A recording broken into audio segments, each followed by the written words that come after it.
Brain അങ്ങോട്ട് മസാല ആക്കിയാലോ. അതൊന്ന് വേവിക്കാൻ വേണ്ടിയിട്ട് മഞ്ഞൾപ്പൊടി, ഉപ്പ്, കുരുമുളക് പൊടി ഇട്ടൊന്ന് വേവിച്ചെടുക്കുക.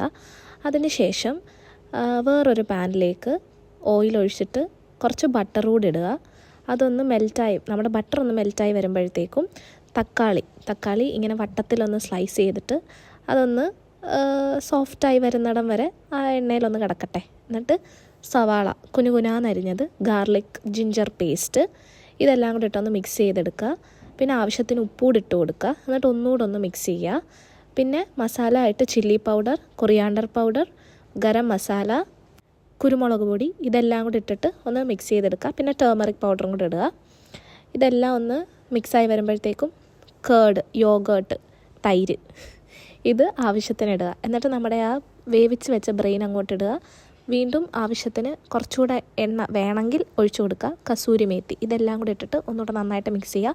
ലാസ്റ്റ് ടോപ്പിംഗ് ആയിട്ട് ginger, green chilli, coriander leaves ഇതെല്ലാം കൂടി ഇട്ട് കുറച്ച് നേരം ഒന്ന് അടച്ച് വെക്കുക. ഒരു 5 മിനിറ്റ്സ് കഴിയുമ്പം ഓപ്പൺ ചെയ്തിട്ട് ഒന്നുകൂടെ ഒന്ന് മിക്സ് ചെയ്യുക. നമ്മുടെ ബ്രെയിൻ മസാല റെഡി. ട്രൈ ചെയ്യണേ. ബൈ.